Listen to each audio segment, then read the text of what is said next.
na siya. Sabihin mo, saan ka kakain, tita?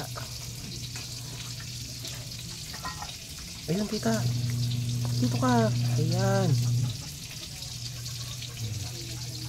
Hindi natin mga fish kay tita para mabilisan yung lumaki. Yung asang bundok namin mga idol.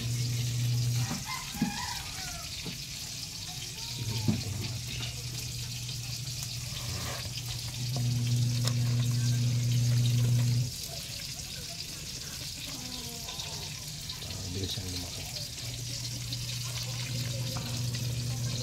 Saan yung mga fish? Yeah. Tita. Si Blacky natin. Kaya na Blacky. Putot ka mga idol. Ang pinindong.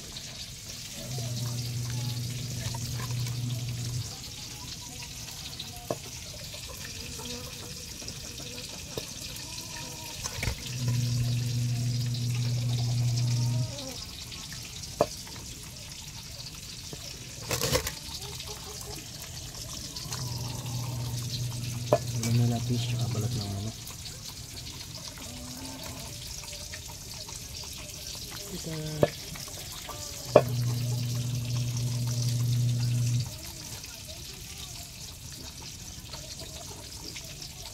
Idol, good morning. Ito ulit, ulam namin. Manok. Pinaritong manok. Saka yun, dami.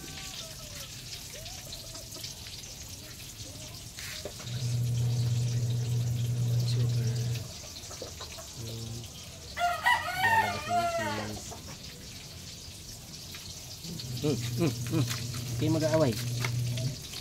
Doon ka Blacky.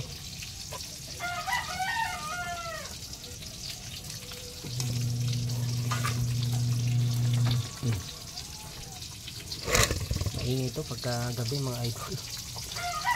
Nag-aaway, naglalaro sila. Grabe, nakakagising sa madaling araw. Pero okay naman, magandang bantay kasi sila. Tapos may isa pa tayong aso dun sa kabila, si Whitey. Bantay naman dun sa kabilang manukan. Ito sa kanya to, yung kaya naman sa isa. Ayan, papakita natin mga idol. Dadaling ko yung pagkain na tira dun sa kabila. Meron pa isang aso. Ito busog na siya. Ayaw na yan, kaubusin na nito ngayon yan. Ganyan naman siya eh. Hinihintay nitong si Blacky na matapos kumain itong isa. Pagkatapos ubusin niya yung pagkain. Ayan mga idol, sa bundok nga pala kami mga idol. So kaya kami nag-alaga ng aso para bantay. Sama namin dito namumuhay sa bundok. Tapos nag-breed kami ng manok mga idol. Ang yung mga game paw. Tayo paminsan-minsan. Nakatuktok siya. Pagka tayo sa kanila mga idol. Okay na yan, naubusin na. Ito mga ginagamit namin pang luto. Kahoy.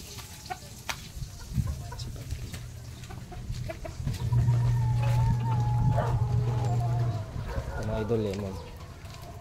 Kaya natin sa kabila. Tapos mga idol, tinanim ko ito Australian mango, malalaking mangga to. Matamis na mangga yung isang piraso, 1 kilo. Tapos siya ng 1 kilo. May isa tayo dito alaga, mga loads yan. Manok natin dito. Yan, ito si Whitey. Mabait din yan mga lodi. Yan, kaya ka na Whitey. Bantay namin to dito sa kabilang bakudan niya ito. Ito sa mga manuka namin. Ayan yung bahay niya.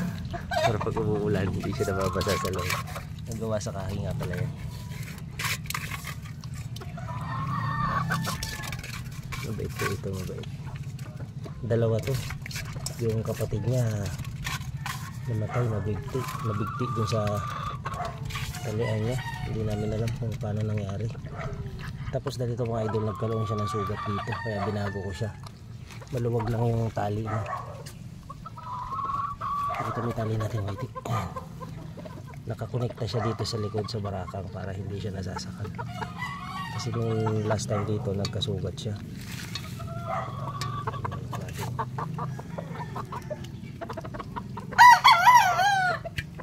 Ayan, tumikog kami dito mga idol. Tapos LED yung gamit namin dyan.